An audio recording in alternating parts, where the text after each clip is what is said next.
U.S., Vietnam pledge to boost ties as Blinken visits Hanoi. Hanoi, AP, 50 years after the last U.S. combat troops left South Vietnam, Secretary of State Antony Blinken looked Saturday to strengthen America's ties with its old foes in Hanoi as it seeks to counter China's growing assertiveness in the Indo-Pacific. Blinken and Vietnamese Prime Minister Pham Minh Chinh pledged to boost relations to new levels as they met just 2 weeks after the 50th anniversary of the U.S. troop withdrawal that marked the end of America's direct military involvement in Vietnam.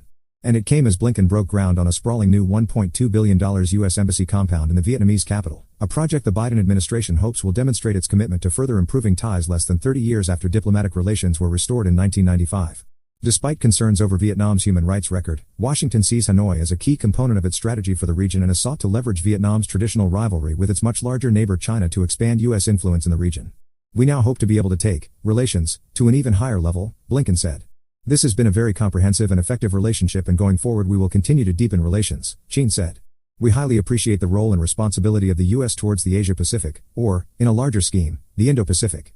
He added that Vietnam's communist government is keen to further elevate our bilateral ties to a new height. Along with a number of China's smaller neighbors, Vietnam has maritime and territorial disputes with the Chinese in the South China Sea. The U.S. has responded by offering diplomatic support and bolstering military cooperation with the Philippines and the island of Taiwan, which China claims as a renegade province. Just last month, China threatened serious consequences after the U.S. Navy sailed a destroyer around the disputed Paracel Islands in the South China Sea for the second day in a row, in a move Beijing claimed was a violation of its sovereignty and security.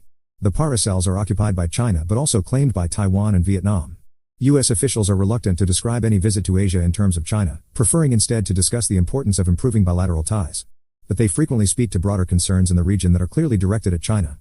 Washington and Hanoi are almost completely aligned on the kind of Indo-Pacific that we want to see and in which we want to reside. A region that's free and open, where all countries large and small play by the same rules, where large countries don't bully small ones, where countries trade freely but also fairly, and where disputes are resolved peacefully and in accordance with international law, said Dan Brink, a former U.S. ambassador to Vietnam who is currently the State Department's top diplomat for East Asia. And 5 decades after the Nixon administration pulled U.S. combat forces out of Vietnam on March 29, 1973, Washington is pressing ahead with a push to increase its military relationship with the Vietnamese. Blinken's visit comes as the administration grapples with its own record of troop withdrawals and is facing congressional criticism and demands to explain the chaotic U.S. departure from Afghanistan 2 years ago. Some have likened it to the Vietnam experience, especially as it relates to the fate of Afghans who supported the 20-year military mission but were left behind when the Biden administration pulled out of Afghanistan in 2021.